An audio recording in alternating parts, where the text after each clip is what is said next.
Dalam setiap zaman, sepak bola selalu melahirkan satu generasi istimewa. Mereka bukan sekadar pemain, melainkan penanda waktu, yang disebut generasi emas. Generasi yang datang ketika bakat, keberanian, dan takdir bertemu pada satu titik yang sama.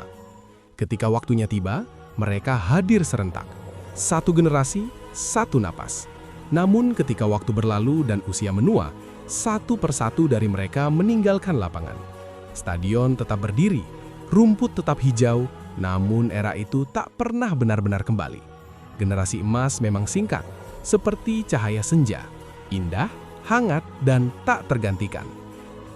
Dan inilah kisah generasi emas Republik Ceko. Jauh di jantung Eropa Tengah, ada sebuah negara yang bernama Republik Ceko. Republik Ceko yang saat itu sedang mencari jati diri sebagai bangsa baru, melahirkan sekelompok pria yang tak hanya bermain sepak bola, tapi mereka menulis takdir. Mereka disebut generasi emas Republik Ceko, generasi yang mengajarkan dunia bahwa negeri kecil pun bisa bermimpi besar. Segalanya bermula di pertengahan 1990-an. Republik Ceko baru berpisah dari Cekoslovakia. Luka sejarah masih terasa, dan identitas nasional masih dibangun. Namun di lapangan hijau, harapan tumbuh pelan-pelan. Dari kota-kota kecil dan stadion sederhana, muncul nama-nama yang kelak menjadi legenda, seperti Pavel Nedved, Karel Poborský, Patrik Berger, Jan Koller, Tomáš Rosický, dan Petr Cech. Piala Eropa 1996 menjadi panggung mereka pertama. Saat itu tak banyak yang menjagokan Republik Ceko. Mereka datang tanpa sorotan, tanpa beban. Namun satu demi satu raksasa sepak bola Eropa tumbang. Jerman pun ditaklukkan di fase grup. Italia pun disingkirkan dengan kecerdikan. Dan akhirnya dunia mulai bertanya, siapakah mereka? Republik Ceko berhasil lolos ke final Piala Eropa 1996. Di final, Republik Ceko bertemu Jerman. Mimpi itu hampir menjadi nyata. Gol Patrik Berger sempat membawa harapan.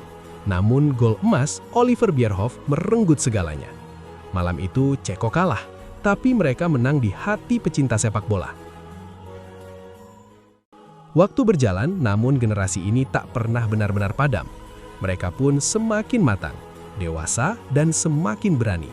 Euro 2004 menjadi simfoni terbaik mereka, dengan sepak bola indah, penuh keberanian dan kreativitas.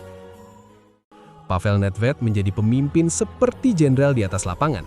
Rosický menari di lini tengah, Koller menjulang sebagai menara, dan Poborský masih setia dengan sentuhan magisnya. Meski bergabung di grup neraka bersama Jerman dan Belanda, Republik Ceko justru tampil luar biasa. Belanda pun ditundukkan dengan comeback dramatis dengan skor 3-2, Jerman pun tunduk dengan skor 2-1. Dan Republik Ceko lolos dari fase grup dengan poin sempurna. Namun lagi-lagi, takdir memilih jalan pahit.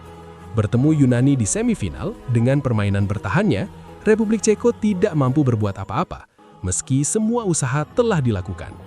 Mimpi Republik Ceko harus patah dan memudar lewat gol tunggal Trianos Delas pada masa perpanjangan waktu. Tangis skuad generasi emas Republik Ceko jatuh di rumput. Sementara Nedved yang sedang mengalami cedera hanya bisa menyaksikan dari pinggir lapangan. Tapi dunia tahu, inilah tim terbaik turnamen itu, meski tanpa trofi.